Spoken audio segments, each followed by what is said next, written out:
Vamos con un ejemplo de tablas de frecuencias, pero para una variable cuantitativa continua. El otro día hemos visto uno para variable cuantitativa discreta, ¿vale? En ese caso, cuando la variable es cuantitativa discreta, lo que tenemos es que la variable toma una serie de valores, que suele ser un número pequeño, y que son valores que se pueden numerar, ¿vale? Primero, segundo, tercero, cuarto, los que sean, ¿vale? Cuando la variable es continua, suele ocurrir porque la variable puede tomar cualquier valor, o bien hay veces que se aplica esta misma técnica cuando la variable es discreta pero tiene muchísimos valores diferentes, ¿vale? Entonces en este caso lo que tenemos son muchos valores, o sea, para un dato tenemos muchos valores en los que muy rara vez se repiten, ¿vale? A lo mejor cada valor se repite una sola vez o dos veces, ¿vale? Por tanto, si hiciéramos una tabla como la del otro día, pues tendríamos que hacer una columna de x sub i muy larga en la que tendríamos que incluir pues eso, muchísimos datos que luego al final cuando recontamos pues cada uno aparece una vez o dos veces solamente, ¿vale? Entonces, ¿cómo se hace en este caso? Fijaos, aquí lo que tenemos son los datos de un control de velocidad en una autovía donde se han tomado 48 datos de velocidad de 48 coches. Tenemos 48 velocidades distintas, muy pocas coinciden entre sí, ¿vale? Por tanto, si hiciéramos una lista aquí tendríamos pues probablemente casi 48 filas de datos en las que luego al hacer el recuento pues nos saldría que cada uno sale una o dos veces. Para evitarnos eso, porque esa manera de procesar los datos no es muy operativa, no es muy eficaz, pues lo que se suele hacer es agrupar los datos por intervalos, ¿vale? Vamos a explicar ahora lo que es eso. Nosotros tenemos aquí nuestra variable aleatoria, nuestra variable estadística en este caso es x, que es lo que llamamos, sería la velocidad de los coches, ¿vale? Lo que vamos a hacer es agruparlo en intervalos de longitud 10, ¿vale? La longitud de los intervalos, lo importante es que los intervalos todos tienen que tener la misma longitud, ¿vale? Todos los intervalos que usamos tienen que ser de la misma longitud y la longitud que tenemos que usar nos la van a dar en el problema, ¿vale? En este caso tiene que ser longitud 10.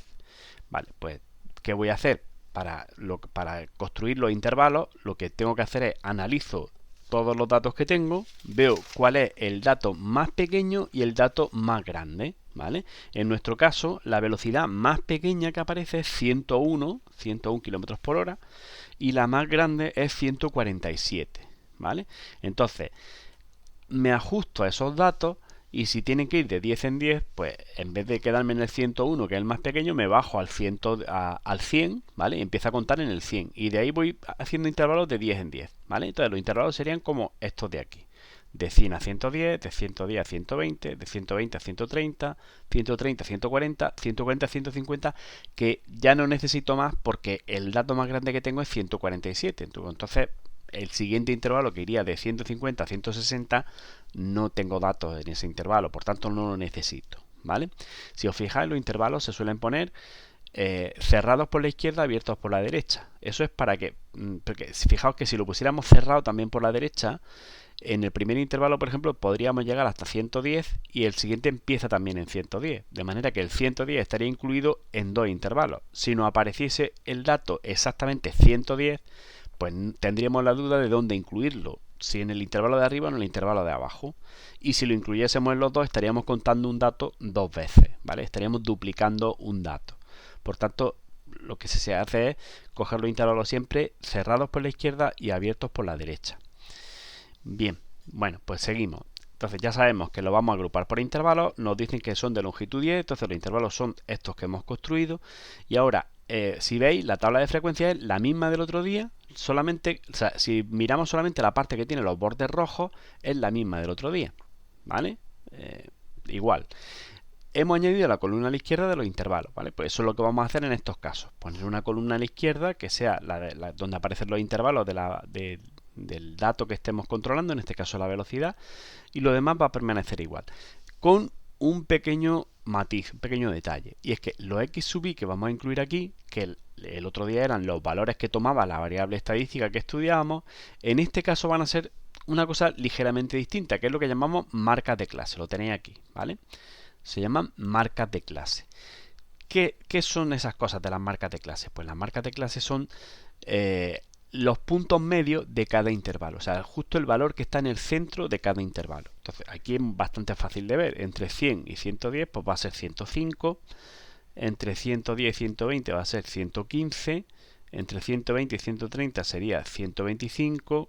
Entre 130 y 140 sería 135. Y entre 140 y 150, 145. ¿De acuerdo? Es muy fácil de hacer. Si los números no son tan redondos como aquí, y puede ser un poquito, puede ser que a ojo no se vea tan claro, lo único que hay que hacer es para cada intervalo coger los dos extremos, sumarlos y después al número que nos sale lo dividimos por 2, ¿vale? Por ejemplo, el primer intervalo sería 100 más 110, que son 210. Si 210 lo dividimos por 2, pues sale 105, ¿vale? Y así se puede hacer con todo ello. Vale, pues una vez que tengo construido mi intervalo y tengo mis marcas de clase, lo único que tengo que hacer es empezar el recuento. ¿Cómo se hace el recuento? Pues se trata de contar cuántos valores hay aquí que estén en cada intervalo. Por ejemplo, intervalo de 110, de 100 a 110. ¿Qué valores hay que estén entre 100 y 110? Pues se trata de ir buscándolo en la tabla, ¿vale? Entonces localizo cuáles están entre 100 y 110 y los cuento, miro cuántos hay. Bueno, si lo hacéis, yo ya lo he hecho de antemano para que el vídeo fuera más corto, pues resulta que aquí en toda esta tabla encontramos 6 valores que están entre 100 y 110, ¿vale? Si os dais cuenta aquí en el encabezado de la tabla he puesto aquí unos paréntesis. Bueno, esto os lo comento un poco.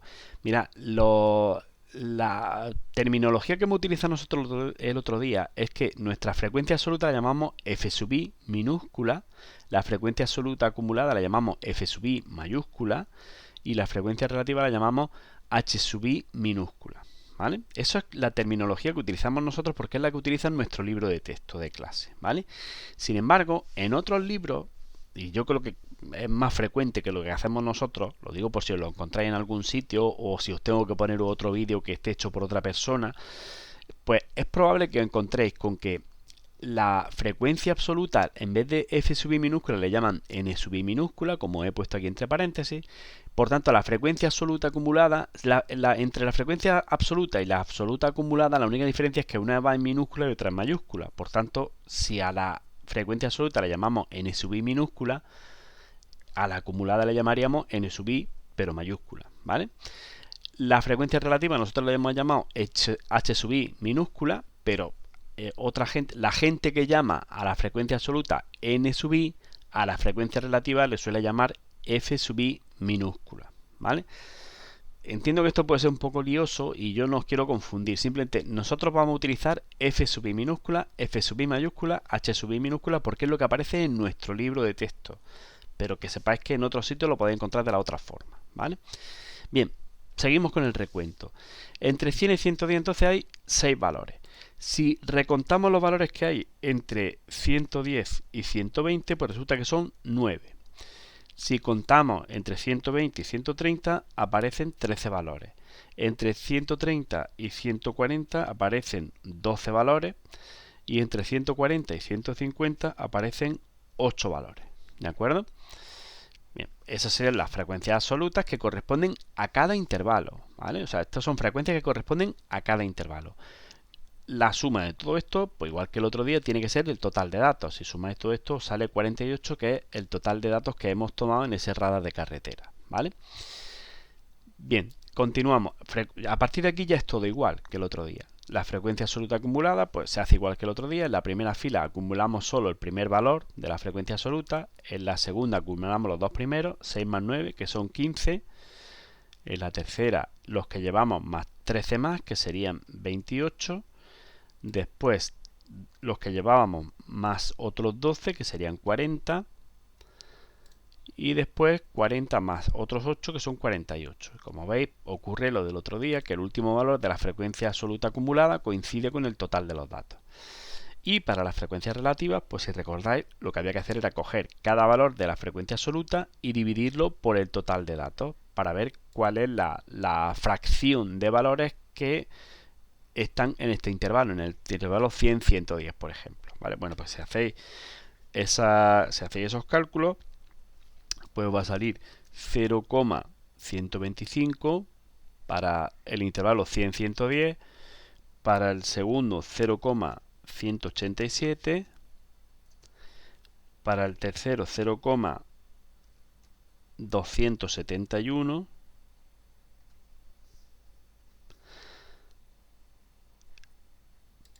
para el intervalo de 130 a 140 va a salir 0,25 y para el intervalo de 140 a 150 os va a salir 0,167.